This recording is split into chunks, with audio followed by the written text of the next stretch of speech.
the afternoon of June the 24th, 1944, and Flight Lieutenant David "Pop" Hornell pilots his Catalina flying boat. He's on an anti-submarine patrol over the rough Norwegian seas when over the intercom, the port gunner asks, "Hey, you seeing what I see on the port side?"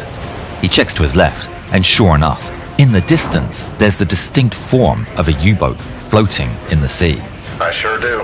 Hornell activates the action station's alarm, and the flying boat turns towards the enemy with 4 depth charges at the ready.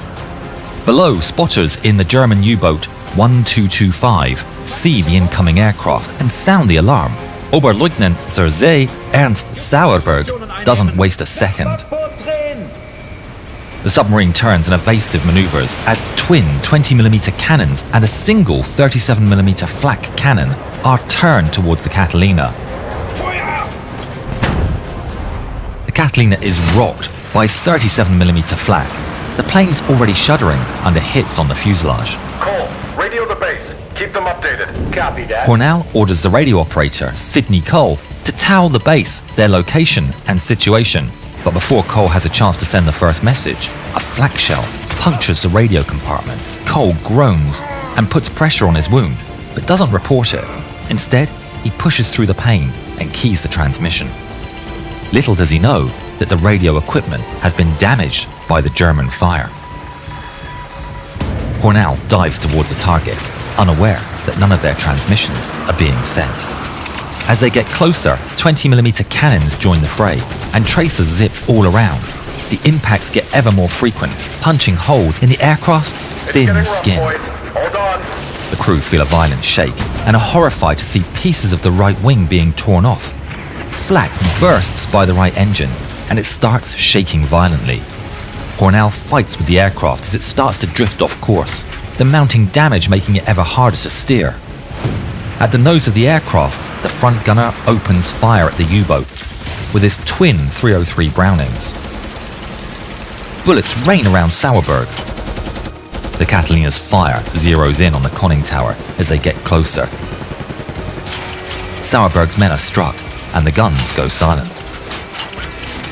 Ihr Männer, an die Geschütze oder wir sind alle tot! But the incoming fire is too accurate.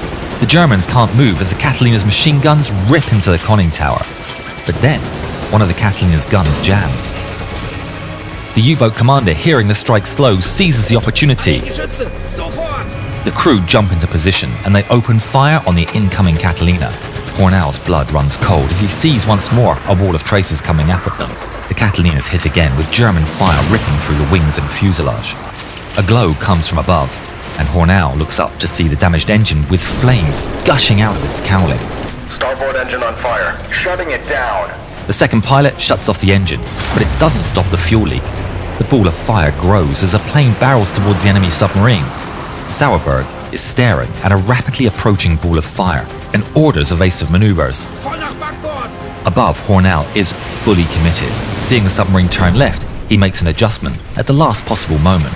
And then he releases the depth charges. Below, Sauerberg watches the Catalina roar overhead as it drops its payload. Gott im Himmel. The depth charges splash perfectly around the submarine. It's ahead. It's ahead. The aircraft shakes even more violently. Hornell looks up at the flaming engine spinning in the wind. He sees it shake its own mounts apart. The rivets and bolts come undone. The fuel and parts of the engine rip away from the wing. Hornell knows they're not going to make it home. We're going down. Brace yourselves, men. The men all hold on, except Cole, who frantically signals SOS messages as Hornell prepares to land. The sea below is rough, but they've no other choice. Hornell turns his Catalina into the wind and prepares for landing. The floats lower, and the remaining engine is brought to idle. The waves only appear to get bigger as the plane gets closer to the surface.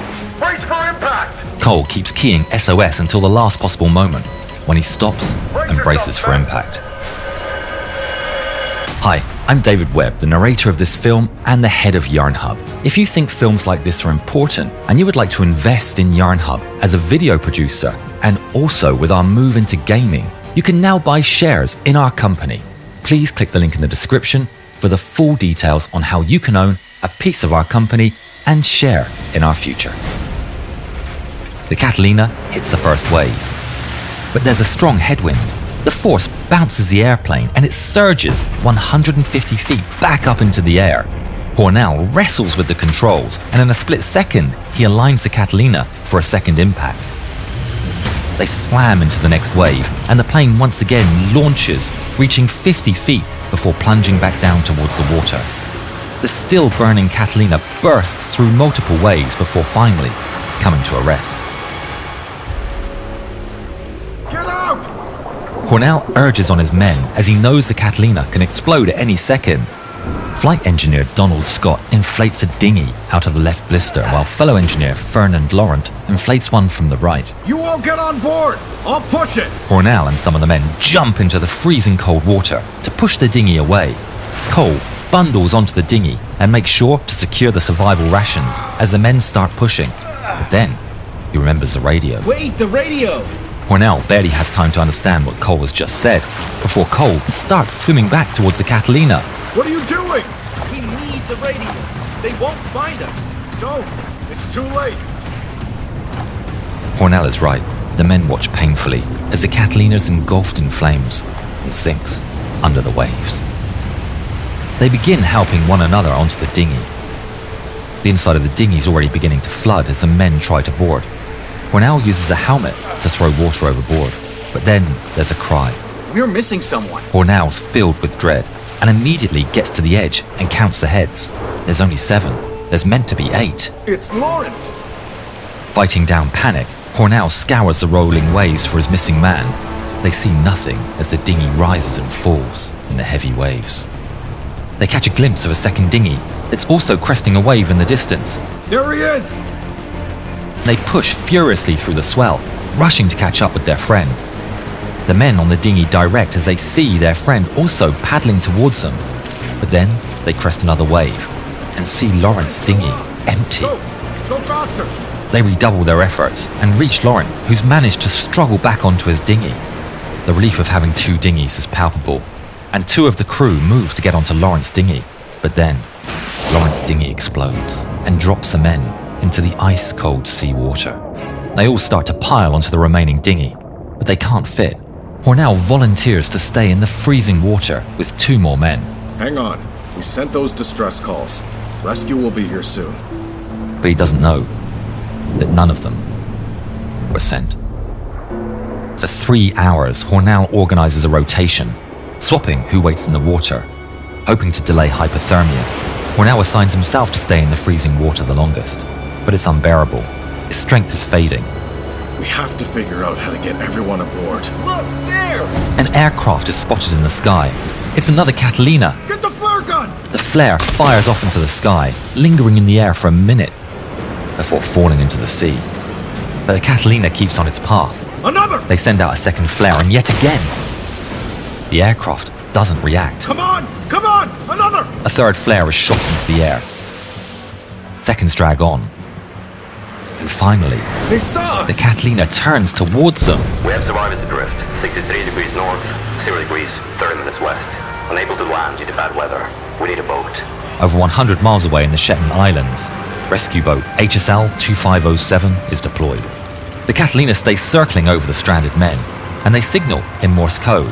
High-speed launch on the way, help coming. Then sometimes later it signals, U-boat killed. The men cheer. They might just make it out of this.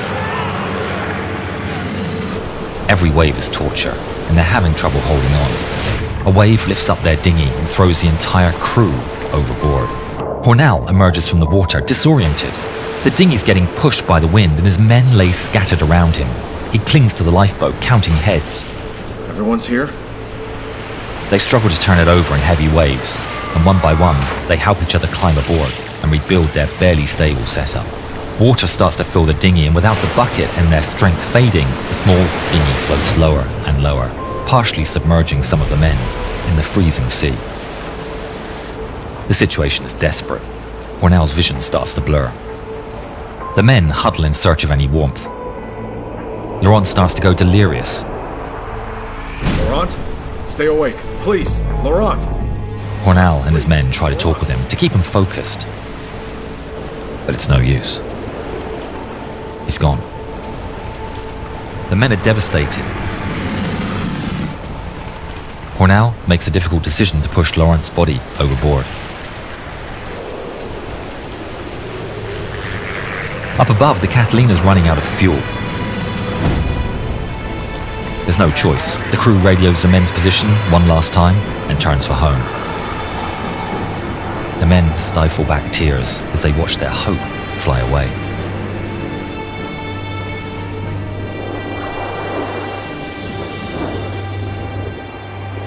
They float alone in the sea. But then they see something in the sky. It's a huge aircraft. The men perk up. They start waving their hands and they see a big bomber turn towards them. It drops something from its belly. The men watch. It's a wooden boat!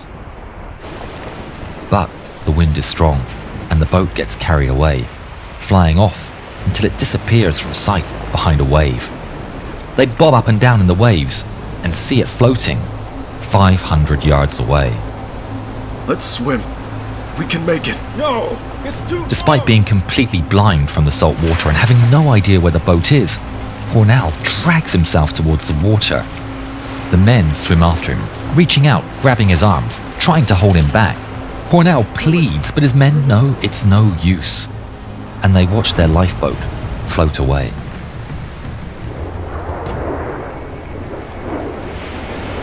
A spotlight appears over the waves, illuminating the men. The rescue boat has finally arrived. Contact. We found them. After 21 long hours, the survivors of the Catalina are pulled from the sea. Laying on the dinghy, Hornell looks up, staring through his blurred eyes at the scene of his men being lifted out of the water. A sense of accomplishment washes over him, and with the last of his strength, he musters the smallest of smiles. His eyes close, never to open again. The sailors on the rescue boat attempt to revive him for 4 hours, but it's no use. Thanks to Hornell, 5 survivors would all make a full recovery and survive the war. David Ernest Hornell was posthumously awarded the Victoria Cross, and it was received by his wife.